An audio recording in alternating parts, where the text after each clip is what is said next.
আসসালামু আলাইকুম। আশা করি সবাই ভালো আছেন। যে যেখান থেকে আমার ভিডিওটা প্লে করছেন সবাইকে জন্য অসংখ্য ধন্যবাদ। আমার ভিডিওটা প্লে করার জন্য আপনারা দেখছেন কৃষি রিলেটেড চ্যানেল কৃষি বাংলাদেশ। আমি তারিকুল ইসলাম আছি আপনাদের সাথে সম্পূর্ণ ভিডিও জুড়ে। তো ভিডিওর টাইটেল দেখে অবশ্যই বুঝে গেছেন আজকে ভিডিওতে ব্রয়লার মুরগি নিয়ে কিছুটা কথা বলার চেষ্টা করব। ব্রয়লার মুরগিটা বরাবরই আমার পছন্দের শীর্ষে ছিল ফার্মিংয়ে, কিন্তু ডিলারদের বিভিন্ন ধরনের অমানবিক আচরণ প্লাস বাজারের কারণে আমি ব্রয়লার থেকে ছিটকে পড়ে গেছি, কিন্তু শখ আসলে যায় নাই। তো আমার এখানে 4টা মুরগি দেখতে পাচ্ছেন আপনারা। এই 4টা মুরগির আমার কেনার পরে আজকে বয়স 15 দিন হবে। আমি 2 কেজি করে কিনে নিয়ে আসছিলাম। তো মার্শাল্লাহ এখন প্রায় 3.5 কেজি 4 কেজি কাছাকাছি আছে 2টা মুরগি, আর 2টা একটু ছোট আছে। তো আপনারা যারা বাসা বাড়িতে শখের বর্ষে ব্রয়লার পালন করতে চান, তো তাদের উদ্দেশ্যে মূলত আজকের ভিডিওটা, যে কিভাবে বাসাবাড়িতে শখের বর্ষে ব্রয়লার মুরগি পালন করা যায়। তো ব্রয়লার মুরগি পালন করার জন্য সবসময় যে ফার্ম থাকতে হবে এরকম কিছু না। ব্রয়লার মুরগিটা হচ্ছে, যেহেতু এটা মাংস একটা মুরগি, মানে এর শরীরে শুধু মাংস হবে বেশি, এটাই এর জাত। তো যার কারণে এর বয়সের তুলনায় এর ওয়েট অনেক বেশি হয়।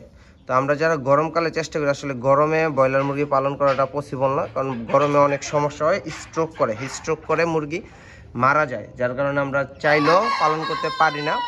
গরমে 2 কেজি মুরগি বড় করতে, মানে 2 কেজি একটা মুরগি করতে অনেক কষ্ট হয়। আমার যে ফার্মগুলো দেখতেছেন, এই যে ফার্মটা কিন্তু এই ব্রয়লার মুরগিরই ছিল। আমি 2016 থেকে 2018-19 পর্যন্ত আমি টোটালি ব্রয়লারের সাথে ছিলাম। এরপরও মাঝে মাঝে ব্রয়লারের সাথে ছিলাম, তবে অতটা না, একবারে খুব ইয়েভাবে জড়িত ছিলাম না আর কি।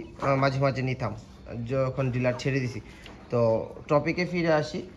ব্রয়লার মুরগি বাসা বাড়িতে পালন করতে হলে সবথেকে মুখ্যম যে সময়, সেটা হচ্ছে শীতের সময়। যেমন এখন হচ্ছে শীত, ডিসেম্বর, জানুয়ারি, ফেব্রুয়ারি, নভেম্বর, ডিসেম্বর, জানুয়ারি, ফেব্রুয়ারি, এই 4 মাস আপনি চাইলে বাসা বাড়িতে ব্রয়লার মুরগি পালন করতে পারবেন। সেক্ষেত্রে আপনি বাজার থেকে মোটামুটি সুস্থ দেখে 2টা 3টা 4টা ব্রয়লার মুরগি নিয়ে আসবেন, এনে বাসা বাড়িতে ছোট্ট একটা জায়গা করে দিতে পারেন। আপনাদের যাদের বাসায় খাঁচা আছে আপনারা খাঁচাতেও দিতে পারেন।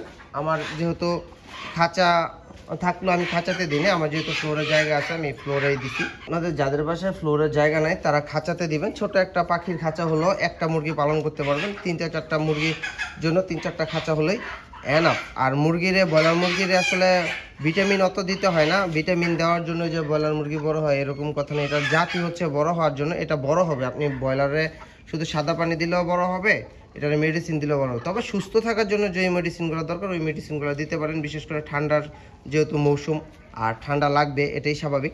ঠান্ডার ওষুধগুলো আমরা কন্টিনিউ চালাবো, চেষ্টা করবো সপ্তাহে 1 দিন। তবে আমার এই মুরগিগুলো আনার পরে আমি 1 দিন কি 2 দিন হয়তো বা ঠান্ডার ওষুধ চালাইছি, আলহামদুলিল্লাহ এখনো পর্যন্ত সুস্থ আছে। আমি রাতে একটা লাইটের ব্যবস্থা করে দিই এখানে, আপনারা পারলে একটা 100 ওয়াটের লাইট দিয়ে দিবেন, আর যদি না পারেন তাহলে তো নয়। আর চেষ্টা করবেন 1 নম্বর ব্রয়লার ফিডটা কিনে খাওয়ানোর জন্য, তাহলে দেখবেন বাসা বাড়িতেই আপনি একটা মুরগি যদি 4 মাস পালন করেন, এই ব্রয়লার মুরগিগুলো 8 থেকে 10 কেজি ওজন হবে। মানে আপনি যে ছোট একটা খাঁচাতে ঢুকাবেন, ওই খাঁচা ভেঙে আপনার মুরগি বের করতে হবে, এছাড়া মুরগি বের করতে পারবেন না। তো যারা বাসা বাড়িতে শখ করে ব্রয়লার মুরগি পালন করতে চান তারা এখনই সময় ব্রয়লার মুরগি পালন করতে পারেন, কারণ এই শীতে ব্রয়লার মুরগি মরবে না। গরম চলে আসলে আর সম্ভব না, কারণ গরমে মুরগি মারা যায়, যার কারণে গরমে খামারিরাই মুরগি টিকতে পারে না, বিক্রি করে ফেলে। তো আমি আর আপনি তো আরও আগে পারবো না। আর ব্রয়লার মুরগি দ্রুত বৃদ্ধি করার জন্য কি করতে হবে সেটা নেক্সট আরেকটা ভিডিওতে আলোচনা করব ইনশাআল্লাহ। ভিডিওটা ভালো লাগলে ওই ভিডিওটার জন্য চ্যানেলটা সাবস্ক্রাইব করে পাশের বেল আইকনটি বাজিয়ে দিবেন। ধন্যবাদ, ভালো থাকবেন সবাই, আল্লাহ হাফেজ।